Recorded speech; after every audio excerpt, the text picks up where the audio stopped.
क्या आप नौकरी करते हैं और आपके पास क्या इतना पैसा है कि आप आज ही अपनी नौकरी छोड़ दें और वो कर सके जो आप वाकई में करना चाहते हैं?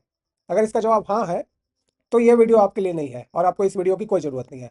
आप अभी स्किप कर सकते हैं। लेकिन अगर आपका जवाब ना है तो फिर सवाल ये उठता है कि आप पैसों के लिए काम करते हैं या पैसा आपके लिए काम करता है। दोस्तों, अगर आप चाहते हैं कि पैसा आपके लिए काम करे और ज़िंदगी में सच्ची आज़ादी मिले तो ये वीडियो आपके लिए है। वीडियो को अंत तक जरूर देखें क्योंकि इस वीडियो में हम बात करेंगे फिनेंशियल फ्रीडम के उस रोड मैप की जो पैसों को आपका गुलाम बनाएगा। दोस्तों, अब फिनेंशियल फ्रीडम की बात उठी गई है तो पहले समझते हैं कि यह होता क्या है। फिनेंशियल फ्रीडम, फ्रीडम का मतलब तो हम सब जानते हैं। फ्रीडम का मतलब आज़ादी। पर किससे आज़ादी? यह आज़ादी है पैसों की गुलामी से। अब यह पैसों की गुलामी क्या है? सोचिए, ज़्यादातर लोग क्या करते हैं, सिर्फ पैसा कमाने के लिए इंटरेस्ट ना होते हुए भी एक नौकरी में फंसे रहते हैं या दिन रात स्ट्रगल करते हैं पैसा बनाने के लिए। बस इसे ही कहते हैं पैसों की गुलामी। तो इसका अपोजिट क्या है? अगर आपको पैसों के लिए काम ना करना पड़े बल्कि पैसे आपके लिए काम करें तो आप अपने लाइफ के डिसीजंस मनी के टेंशन के बिना ले सकते हैं। तो आप फिनेंशियली फ्री हैं। तो फिनेंशियल फ्रीडम का मतलब है मनी को कंट्रोल करना। टू कंट्रोल दी मनी, ना कि मनी से कंट्रोल होना। जब मनी आपके लिए काम करे और आप वो कर सके जो आपको करना पसंद है, तब आप फिनेंशियली फ्री कहलाते हैं। अब फिनेंशियल फ्रीडम चाहता तो सब है, लेकिन इसे अचीव कैसे करें? तो इसका सबसे पहला स्टेप है फिनेंशियल लिटरेसी। क्योंकि आज भी हमारे देश में बहुत लोग बहुत सारी डिग्रियां ले लेती हैं पर school college practical education, practical financial literacy देने में नाकाम रह जाते हैं।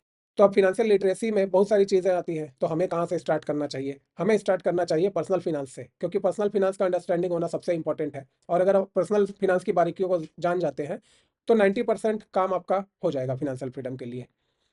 अब पर्सनल फिनांस क्या बला है? तो चलो समझते हैं कि पर्सनल फिनांस क्या है। तो पर्सनल फिनांस का मतलब है अपने पैसों को मैनेज करना। To manage your money.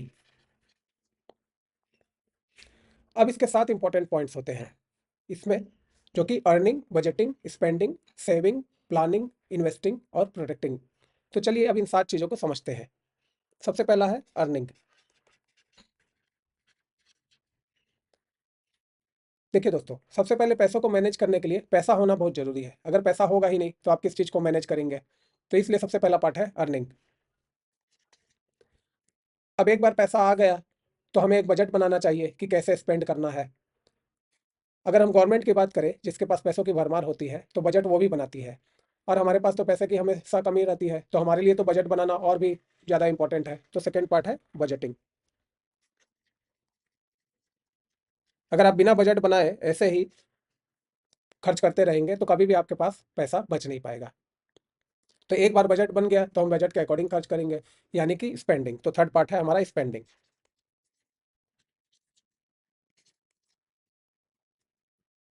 अब स्पेंडिंग तो हम अनलिमिटेड कर सकते हैं, लेकिन हमें अपने बजट पर स्टिक रहना है और कुछ पैसा सेव करना है। तो ये फोर्थ पार्ट हो जाता है सेविंग। खर्च करने के बाद यह जो सेविंग हमारे पास बचा है वो सरप्लस है। अब यह सरप्लस वर्ड बहुत इंपॉर्टेंट है और इसके बारे में हम वीडियो के लास्ट में बात करेंगे। तो सेविंग से हमारे पास बच गया सरप्लस। तो जो सरप्लस हमारे पास बचा है, अब हम उसके बारे में प्लान करेंगे कि उसका करना क्या है। तो इसके बाद हमें करना होता है प्लानिंग। और एक बार प्लानिंग हो जाए तो हम इन पैसों को इन्वेस्ट कर देंगे ताकि उस मनी से और भी मनी बन पाए। तो ये हुआ इन्वेस्टिंग।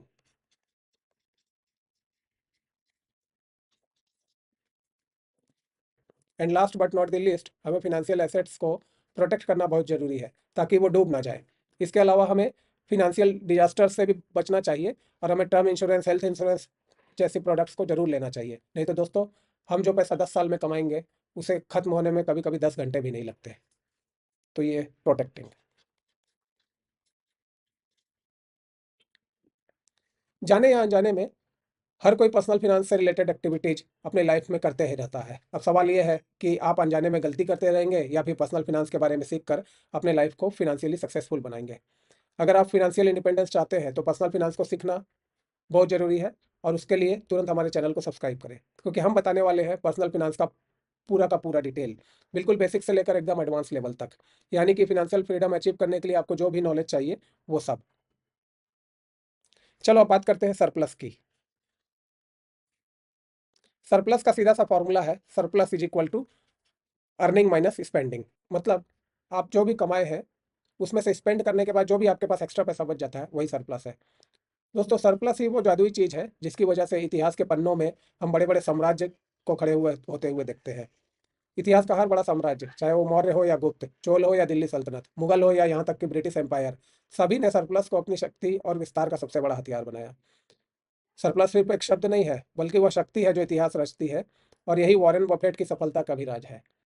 यही वो बीज है जिससे आपके सपनों का पेड़ उग सकता है और आपकी फिनेंशियल आज़ादी की जड़ें मजबूत हो सकती है। चलिए एक बार क्विकली रिकैप करते हैं कि हमने अभी तक क्या सीखा। तो सबसे पहले हमने देखा फिनेंशियल फ्रीडम, इसका मतलब है कि make money work for you, पैसा आपके लिए काम करे ना कि आप पैसों के लिए। दूसरा हमने देखा पर्सनल फिनांस, तो उसमें टू मैनेज योर मनी, और इस पर्सनल फिनांस में शामिल है 7 थिंग्स। सबसे पहला अर्निंग, मतलब पैसा कमाना। दूसरा बजटिंग, कमाए गए पैसों के सही उपयोग के लिए बजट बनाना। तीसरा स्पेंडिंग, बजट के अकॉर्डिंग खर्च करना। चौथा सेविंग, खर्च के बाद जो भी पैसा बचता है उसे सेव करना। पांचवा प्लानिंग, सेव किए गए पैसों का सही उपयोग के लिए प्लान बनाना। छठा था हमारा इन्वेस्टिंग, सेविंग को इन्वेस्ट करके पैसों से और पैसा बनाना। और सबसे लास्ट में प्रोटेक्टिंग, यानी अपने फिनेंशियल एसेट्स को सुरक्षित रखना और फिनेंशियल डिजास्टर से बचना। और लास्ट में हमने जाना कि सरप्लस वो जादुई चीज़ है जो इतिहास में साम्राज्यों की नींव बनी और हमारे जीवन में फिनेंशियल ग्रोथ का मूल मंत्र है। तो दोस्तों ये था एक introductory video to introduce personal finance to you. ये तो सिर्फ शुरुआत है, आने वाले वीडियोज में हम इन सातों चीज़ों पे डिटेल में डिस्कशन करेंगे और देखेंगे कि किस तरीके से हम पर्सनल फिनांस को अच्छी तरीके से सीख के अपने फिनेंशियल फ्रीडम की जर्नी को पूरा करें। साथ ही साथ हम इन्वेस्टिंग और प्रोटेक्टिंग के बारीक पहलुओं पर भी चर्चा करेंगे ताकि आपका फिनेंशियल फ्यूचर सुरक्षित हो पाए। तो दोस्तों अगर आप फिनेंशियल फ्रीडम का सपना देख रहे हैं और इसे हकीकत में बदलना चाहते हैं तो हमारे चैनल को तुरंत सब्सक्राइब करें। अगले वीडियो में मिलते हैं जहां आपकी फिनेंशियल यात्रा का नया अध्याय शुरू होगा। याद रखें, फिनेंशियल फ्रीडम एक सपने की तरह है जो सही ज्ञान और सही दिशा से हकीकत बन सकता है। इसे हासिल करना हम सबके जीवन में सबसे बड़ी जीत हो सकती है। मिलते हैं नेक्स्ट वीडियो में, तब तक के लिए बाय बाय। तो दोस्तों ओवरऑल हमने समझा कि पर्सनल फिनांस क्या है और ये कैसे हमें हमारे फिनेंशियल फ्रीडम को पाने में मदद कर सकता है। उम्मीद करता हूँ कि आपको ये वीडियो पसंद आया होगा। अब नेक्स्ट पार्ट में हम देखेंगे आगे की यात्रा, और इसमें जो भी हम लोग 7 पॉइंट की बात किए हैं उन 7 पॉइंट में एक एक चीज़ को पकड़ के धीरे धीरे हम लोग उसके गहराइयों को समझने का कोशिश करेंगे। और जब तक फिनेंशियल फ्रीडम मिल ना जाता है तब तक हम लोग अपना प्रयास जारी रखे रहेंगे। याद रखें कि फिनेंशियल फ्रीडम एक सपना है जो सही नॉलेज और सही एफर्ट के थ्रू एक दिन हकीकत में बदल सकता है। इसे हासिल करना आपकी ज़िंदगी की सबसे बड़ी जीत साबित हो सकती है। वीडियो को लास्ट तक देखने के लिए आपका बहुत बहुत धन्यवाद। मिलते हैं नेक्स्ट वीडियो में।